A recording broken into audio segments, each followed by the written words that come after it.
At every mantra, ancient mantras, except some so-called tantric Vijaksharas, start with the pranava. Om. It can be Om or it can be Om, but Om is added on. It's called the pranava.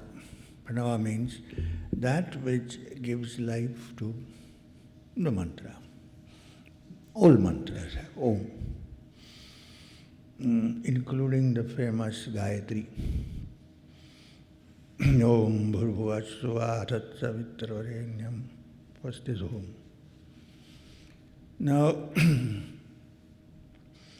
Now this Om is considered to be a very important part of understanding the truth. We have exercises which were called Pranava sadhana. Pranava is chanted. In the Katha Upanishad, the great king of death, Yama, says to Nachiketas, we will touch upon it maybe tomorrow. No, today, tomorrow, no, only Kriya. That this Om, the sound, is the bridge between this and that. This meaning Tvam, and that meaning Tat. Tat means Tat Vamasi. The link between that and Tvam, yourself, is the Om, as taught by a lot of depth in the story of the Katha Upanishad. At some point, maybe in the afternoon, we'll touch upon it. So this Om is a very important sound. You can't even say it's a word because it's a sound, more important. It's the sound that is the beginning of all the movement of creation, and it's the thing that ends and lasts when everything else is over.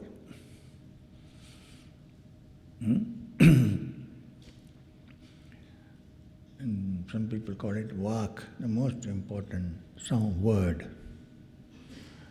And in some other disciplines, some other religious teachings, Om is not referred to, but the word is referred. In the beginning was the Word, and the Word was with God, and the Word was God. This is from St. John's. And we have a similar statement, little bit different, in the Rig Veda. Prajapati vai idam agre asit, tasya vak divitya asit, vak vai parabrahma. In the beginning was Prajapati the Brahman. Prajapati vai idam agre asit, the earliest one. Tasya vak divitya asit, and that was the vak, the sound word. And vak vai parabrahman, that vak is not different from the Brahman. So therefore the sound of Om is the visible Brahman, let's say, or audible Brahman, to put it better. So therefore there is a way of reaching that through Om. Now, Om has been philosophically given different meanings. One of them, of course, is that it has 3 syllables, which is very commonly understood. A, O, Ma, Om. Where A represents the first sound, the beginning of all the creation. The basic sound which even a dumb person can utter. A. It's also something that comes even if you don't know the language. The exclamation usually is Ah. And if there is pain, the usual response is Ah. Beginning. So somebody said that pain is the beginning of everything. Nobody has heard of a child which is born laughing. Always, what is the first sound? You meow. Anyway, because the child knows somewhere that is going into this terrible world. So anyway, and most people, unless they have settled down in their minds, when they die also they cry. Like that. So anyway, we won't, okay? We will laugh and go. So, this is the beginning, the first letter. In Sanskrit, the first letter is called Akshara. Akshara means indestructible. Akshara, that which cannot be destroyed. And is the sound behind most of nature. Beginning. So it represents Brahma, the creator. Which means Brahma, the creator, is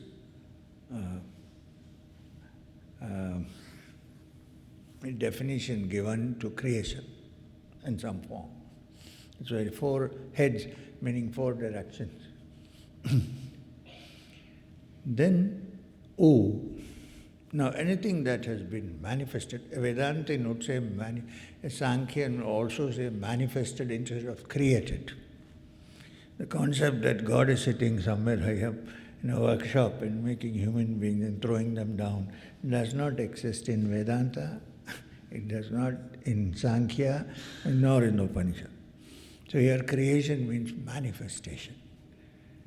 From the quietness, there's a bubble and the manifestation begins.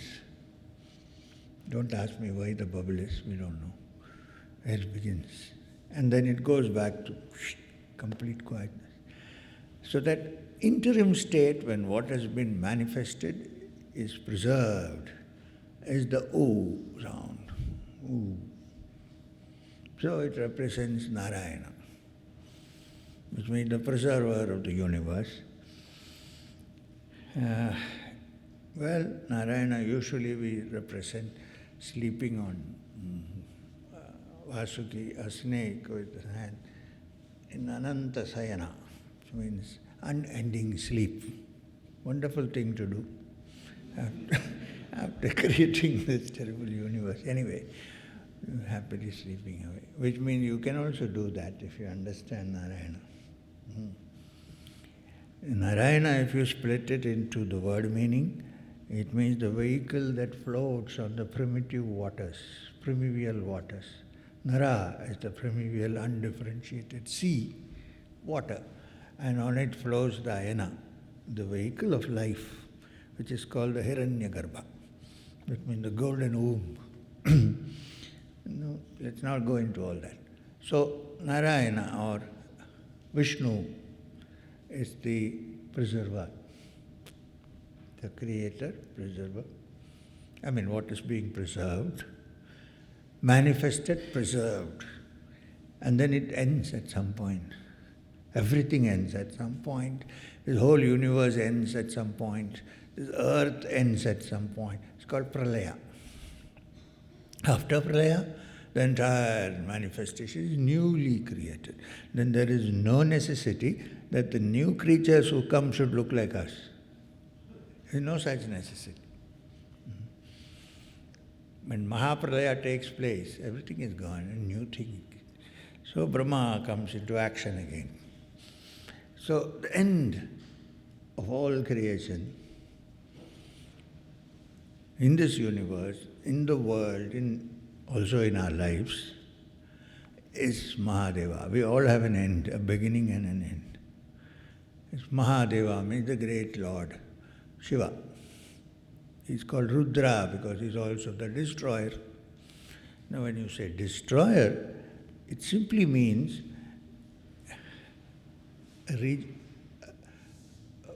destroying what is old. You know, if what is old is not gone out, there will be no space for anything new. And so the old is recycled. So the recycler is Shiva. So that is represented by the sound Ma in Om, because Om. It's also symbolic because once you say Om, if you need to talk again and say a new syllable, you have to open your mouth once more. Otherwise everything is over. Om. This is the usual interpretation of Om, which is fine from the aspect of creation, preservation, and finally, I would call it transformation, not distraction. This is Om. Now, the Upanishad gives a slightly different interpretation to the word Om.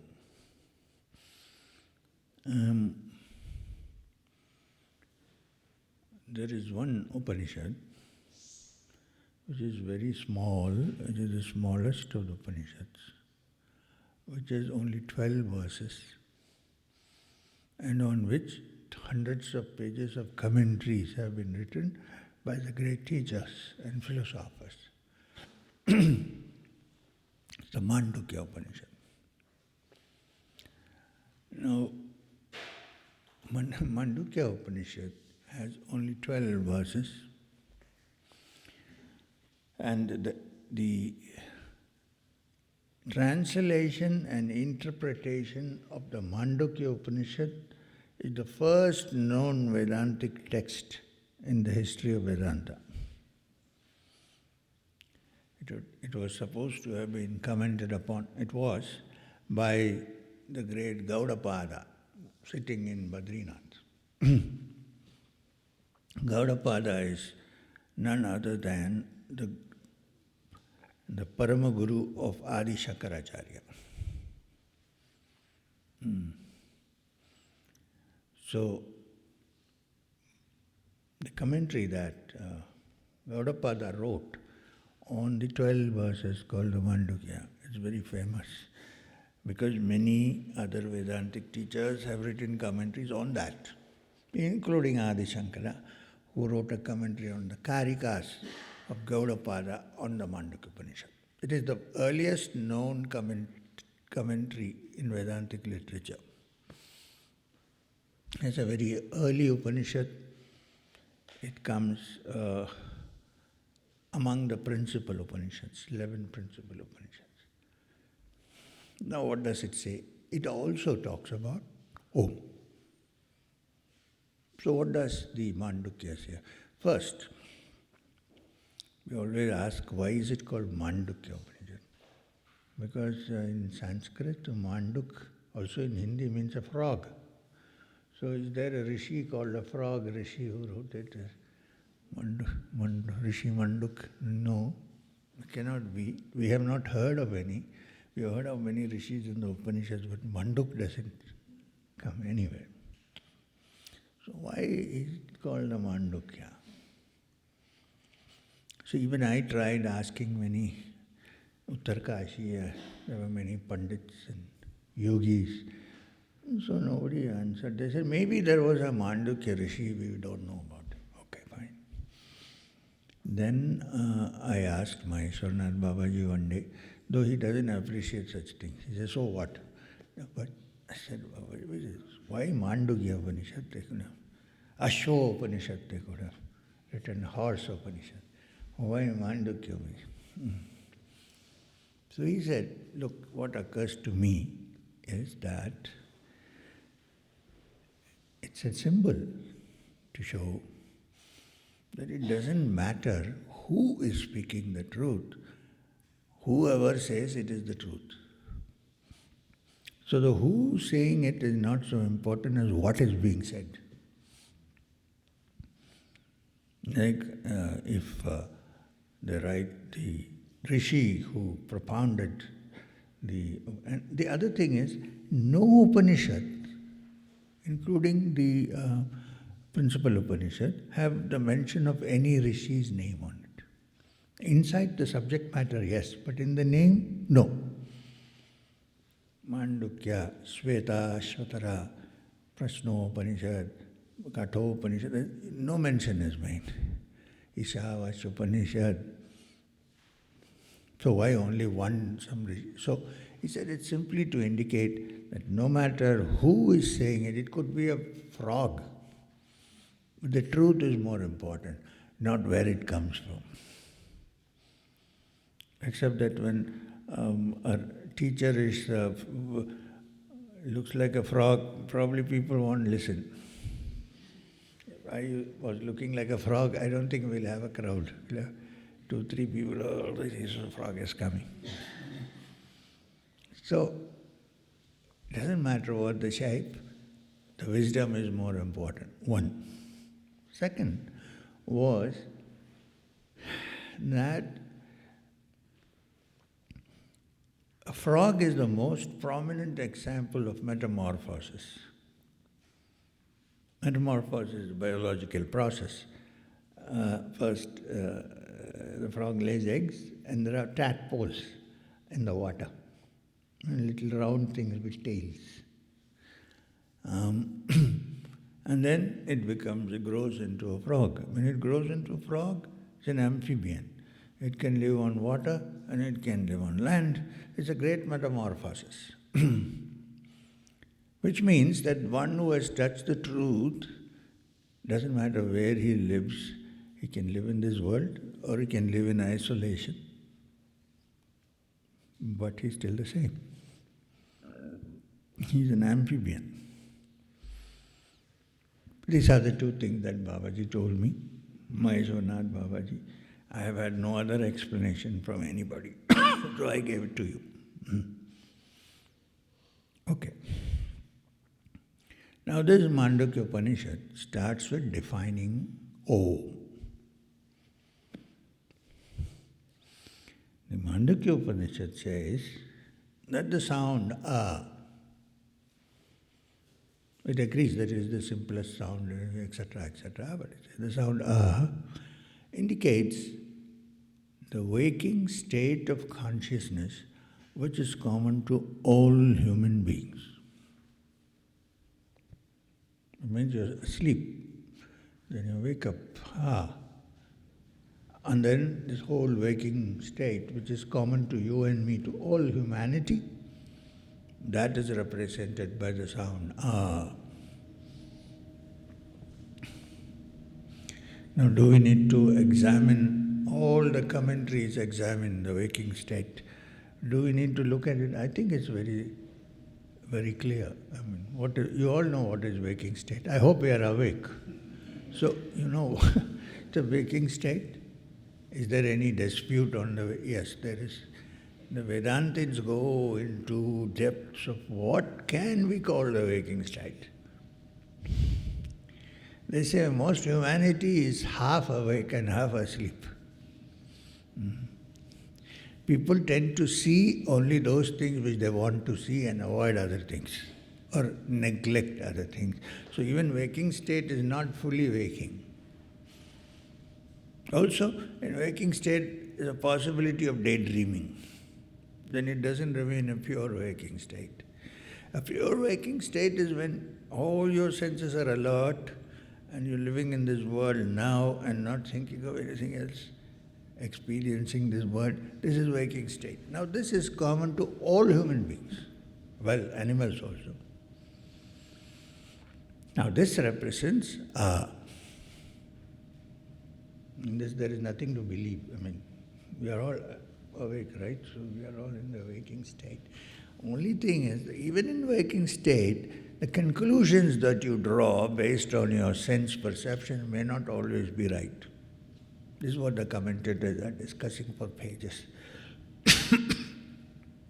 Because even in the waking state, our perception depends on various factors. The instruments of perception being one, and these past memories which we have being the second, and the way we have been brought up being the third. These are the big discussion on waking. We need not go so deep into this, but please understand this in a simple way, that even the waking state, although we know it's obvious, there's nothing, it is not as obvious as it looks. For instance, I'll just give one example, I will skip it, because I think you all know what is a waking state. In the waking state, what are the organs which tell us that the world exists? The five senses. Eyes, ears, nose, tongue, touch, panchendriyas. These are the five organs, instruments of perception, which carry the images into our mind, and then the mind processes it, and we know. Then the mind processes it and says that this is my rational framework that I have created. But where is the data that comes for these? Through the sense organs. It's only the data that goes in that is being processed, and we make a rational framework. Depending upon the person, the rational framework may be different. Why? Because all organs of sensation, even though generally they are the same, they're different. I'll tell you why. It's just like, suppose you hate somebody. Even if that person is dressed in the best of clothes and has done plastic surgery, you don't want to talk. He's ugly for you. On the other hand, if you love somebody, it doesn't matter if he's a frog, Manduk, it's okay. So the perception is a little bit psychologically linked. Now, physical. Every morning we see the sunrise. Every evening we see the sun set. So if we depend on our organs of perception, here the eyes, then this is what is happening. Now, even a high school student will tell you that look, the sun neither rises nor sets. We have taught just now in the class the earth that is moving. But what does the eye say? That it is rising and it is setting. So I have concluded and made an image, my rational image, that yes, the sun is rising. Of course it is beautiful. That's a different story. So if you, now for instance, I am looking at you all, you look to be a certain size and a certain form. What if I had instruments of perception, like the eye, chakshu, which is different from you all? I might see you as different. Suppose I had huge convex lens in my eyes. No, by birth, not implanted. When I see you, I might see you as huge beings coming, I might scream and run, right? But my eyes and your eyes have almost the same strength of convex lens. So we see each other in the same shape, same size. There is something called the common house fly, which has compound eyes. How do you know how it sees us? It has many eyes, compound eyes. It may see us like Ravan with 10 heads. Dashamukha. Because it has tiny, tiny little eyes. We don't know how the lens is. If you want to know how the housefly sees, you have to get into the brain of the housefly to see. You don't know really. We take it for granted that what we see is the right thing. Can have tasty foods, very tasty. Tongue. Many of us live by the eye and the tongue. Tasty foods. You may give some people the best tasty food, but you won't be happy without Adapradaman. And if you have jaundice, you can keep the best food, no taste. It's not the fault of the food, it's your sense organ that's responsible. So it's very relative. So you can't totally conclude that your waking state is perfect and there is, well, it is the waking state. This is understood. Now, the next, syllable is U. U. U, according to the Mandukya, represents the dream state. Sapnavastha, the dream state. It is also called Tejasa, which means lit, Tejas, shining. Because in the dream, even our eyes are closed and we are in the dark, we see all the dreams in light inside. So it's self-illumined, so it's called Tejasa. Now this state called Swapnavastha or Tejasa needs a little more closer examination than just the waking state. It seems to be a little more peculiar. First, when you dream, it is not a dream, it's real. When you wake up, it's a dream. And therefore, when you're awake, it was a dream. When you're dreaming, the waking state is gone, it's a dream. You're living in another world altogether, the dream state. So comparatively real, but not absolutely real, because when you wake up, the dream does not exist. When you dream, the waking does not exist.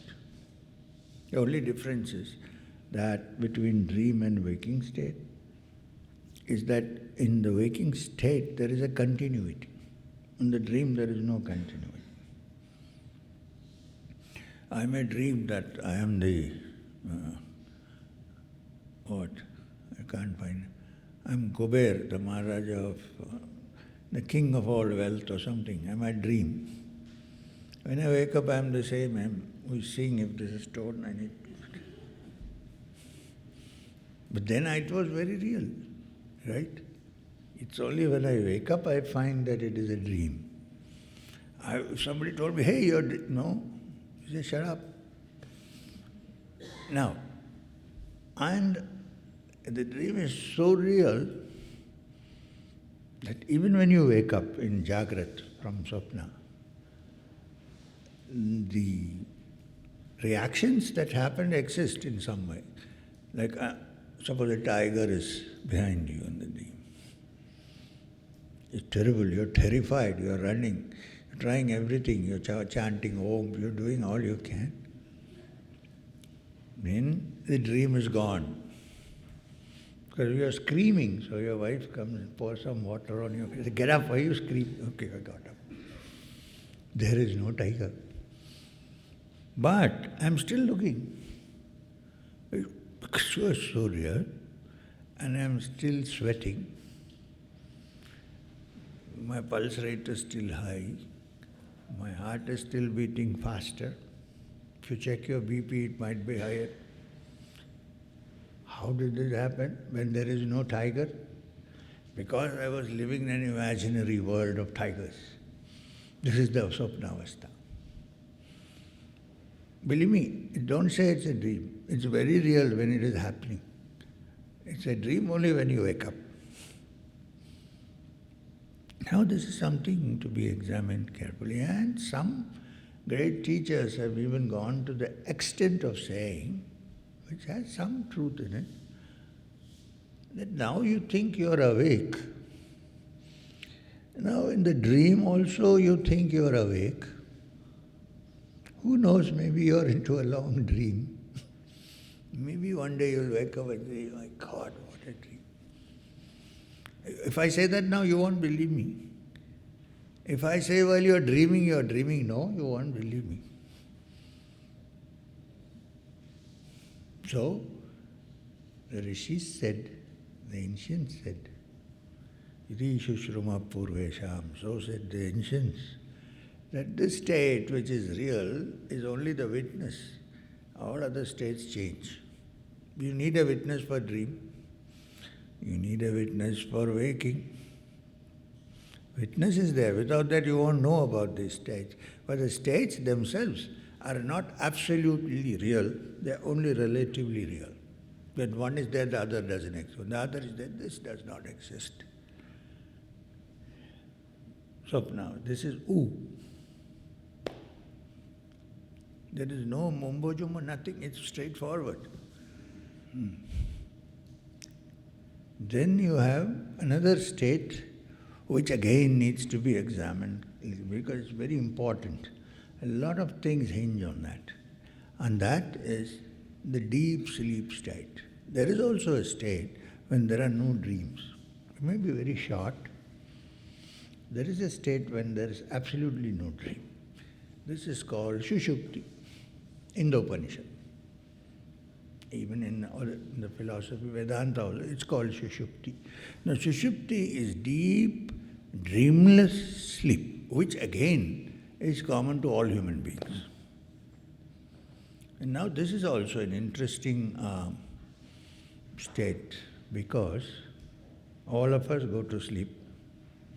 If we're not getting sleep, we are so agitated, we buy the nearest drug possible from the drugstore, because you don't want to wake up in the morning agitated, no sleep. You hear some voice, you want to turn off the voice, because I want to sleep, put that off. Why? Because sleep is so important. The world is now, present world, is tolerably mad because there is sleep. If there was no sleep, we would be going at each other's throats. Already we are somewhere. Sleep, deep sleep is a great regenerator, rejuvenator. Your brain becomes clear after you go to sleep deeply. You don't know anything about the world. And in sleep, all are equal. I am asleep, and you will also go to sleep. Who knows when you are sleeping? You are not a student and I am not a teacher. We are all asleep. We have gone into that quietness of sleep. There is no big, there is no small. And it's when you have really good deep sleep, it's so beautiful and so blissful that you don't want to get up. You know, what has happened is, you've seen animals like dogs and others, they sleep whenever they want and they wake up nicely. We have been taught from child, you should sleep only at night. In the morning you should wake up. You've seen a cat sleep, it has no particular pose. It's all so twisted up that because it's relaxed. It has not been told you should sleep like this.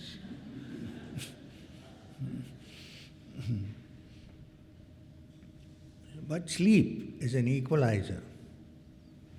We are all equal in sleep, and it is blissful. It's so blissful that you don't want to wake up, right? How many times have you switched off your alarm, gone back to sleep? Because I don't want to move out of this blissful thing. Again, you open your eyes, this, that. Beautiful.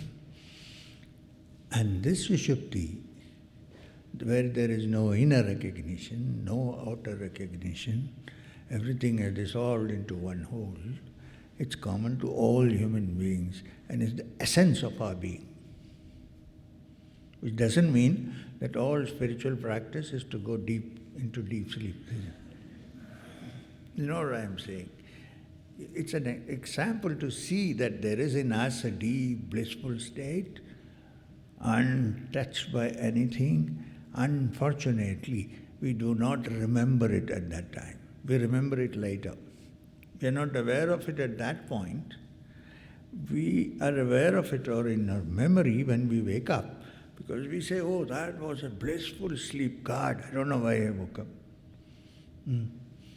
But at that point you don't remember. Now imagine a state where in that deep, blissful sleep there is a witness. Now that witness cannot be this you, me, M, C, R or anybody. It's a pure witness. If in that deep sleep, in that bliss of which is common to all of us at some point or the other, there is a wake up inside. Not a dream. There is a pure being which is with that is called Turiya. But unfortunately, we have memories, but we cannot be aware of it at that point, if we could. Now, the Upanishads, the Rishis, the Yogis, they say that if the human mind is free of all attachments and dejections and temptations. It has freed itself from all that. When such a mind goes to sleep in Sushupti, and the sleep turns into Turiya. But you will not remember it when you wake up. So therefore, thinking of this state, thinking that there is a pure witness which is witnessing everything that is in deep sleep, thinking about it, if you meditate and in the waking state manage to touch that, then you have touched Turiya. You cannot go to it through deep sleep. That would have been nice. You all come here, tomorrow I distribute tablets to all of you. You all go to sleep. Sushupti. In waking state, if it can be understood or touched, then you are free in dream, in waking, in deep sleep. And this could be common to all human beings. States are common, but this waking up or Turiya could be common, but we are too caught up. If we release ourselves from that, so the whole of sadhana is to release ourselves from this. So that in all states, only the witness remains. Everything else is seen, like a movie, yes, but not involved. This is the Mandukya. That's all that the Mandukya says. So imagine why they have written 1,000 pages of karikas on it. Because they go into deep analysis of waking state, dream state, deep sleep. And when it comes to Turiya, they stop.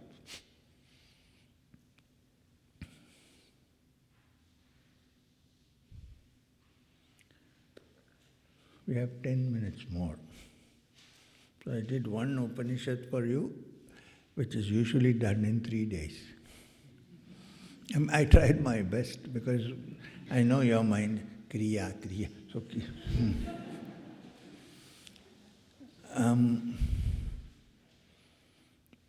one question can be asked.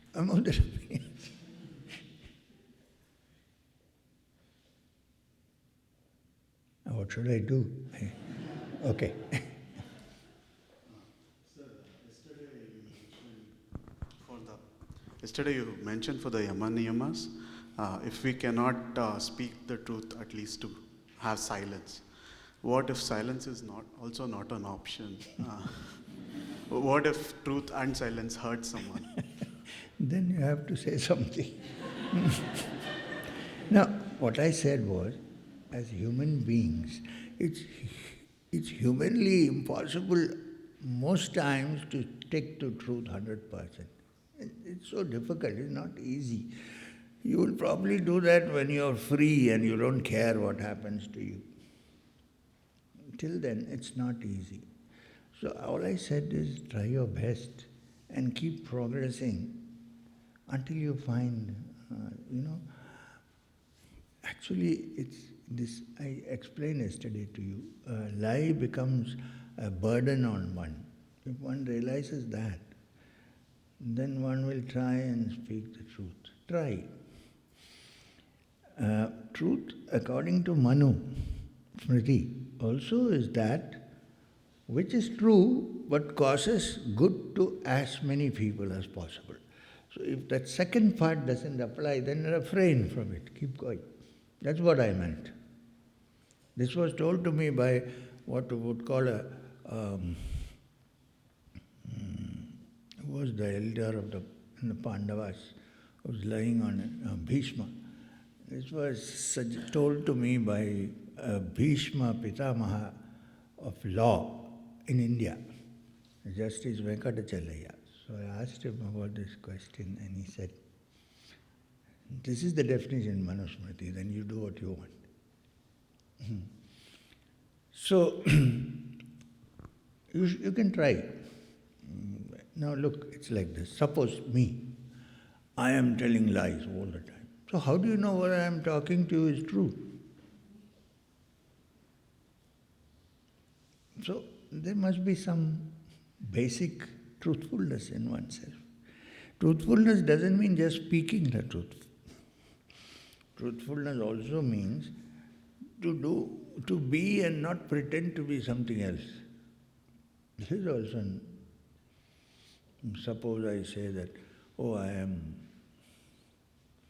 all the time free of all attractions, which is actually a lie. But if, not you, if somebody says that just to pretend that you are free of all these attachments, you are actually not speaking the truth.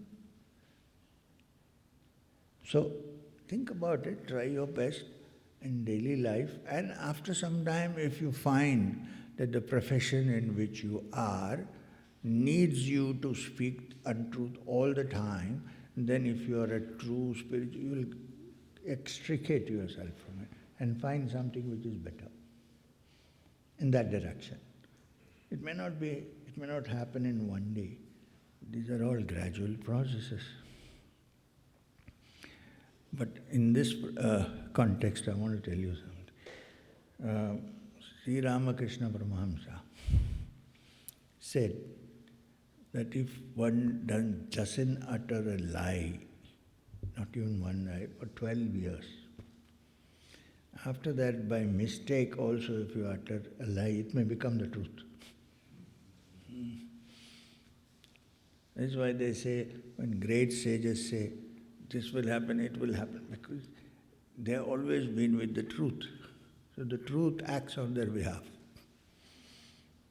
Truth is not an immaterial thing. This Satyam Param Dhimahi, I meditate upon that supreme truth. This is the teaching. Thank you, sir. So we still have time for one more question. Now we have to go there, because one is here, one is there. This is Ah and there is Ma there. There's somebody sitting on the bench, on the chair. Sorry, we have to adjust the time. Sure. In the daily life, we come across thousands of questions in our mind. If we want to understand something into any matter, so how do we do self-enquiry? Like, for example, if I want to understand about the duality of life or nature, so how should I look into that? It's like this. We have been given lots of textbooks on this, on how to understand what is dual, what is not dual, what is one and not dual, and so on. So you should start first by reading these texts, instead of reading all kinds of newfangled things that go on, because it's been there for 1,000 years. So go in and read. My suggestion is, if you really want to understand this in a modern context, first let me tell you that to find the absolute truth and absolute happiness which we search for, we need not theoretically answer all the questions that are around us. We have to say, this is what I seek, and as you go along, this will be answered. Having said that, if you ask me if there are modern texts, if there is, that I should be reading, which could help me, I have a suggestion. Read the complete works of Swami Vivekananda. That text, that book, is something which is written for another 50 years in future. I don't think anybody has fully understood what is being said. Get that and read it, to start with, and then get into your own personal sadhana. If both these things go side by side, then there is some possibility.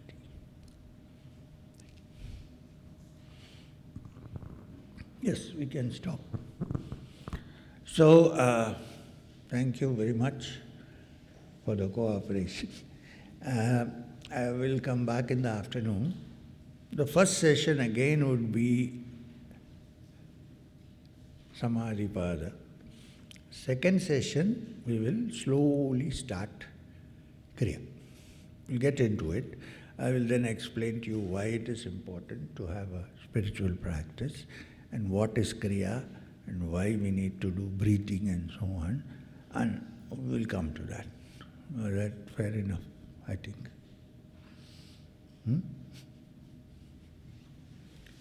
Thank you. Om Shanti, Shanti, Shanti.